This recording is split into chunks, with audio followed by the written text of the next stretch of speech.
Ça, c'est que du gaz méthane qui s'échappe à très haute pression. C'est assez dangereux et je pense qu'il faudrait appeler le numéro d'urgence.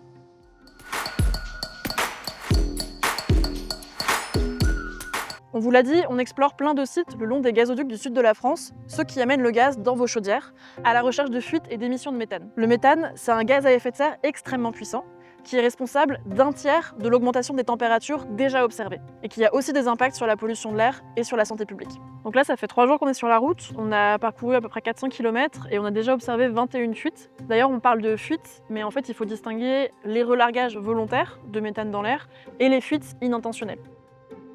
Clean Task Force est une ONG internationale visant à limiter les émissions de méthane dans le secteur pétrolier, gazier, charbon, ainsi que dans l'agriculture et du traitement des déchets.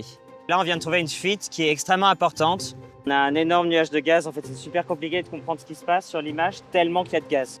La partie qui est en train de connecter ces deux gros gazoducs fuit énormément. Ça, c'est que du gaz qui sort.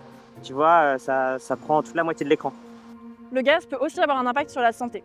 Par exemple, les émissions de méthane contribuent à la formation d'ozone. C'est un polluant atmosphérique qui est responsable de 500 000 morts prématurées par an. Cet ozone et d'autres polluants qui peuvent être associés au gaz, comme le benzène, ont des effets prouvés sur la santé respiratoire et parfois même en termes de cancer. C'est quelque chose qui a été beaucoup documenté par des chercheurs, mais qui est très peu étudié en France, et on aimerait que ça change.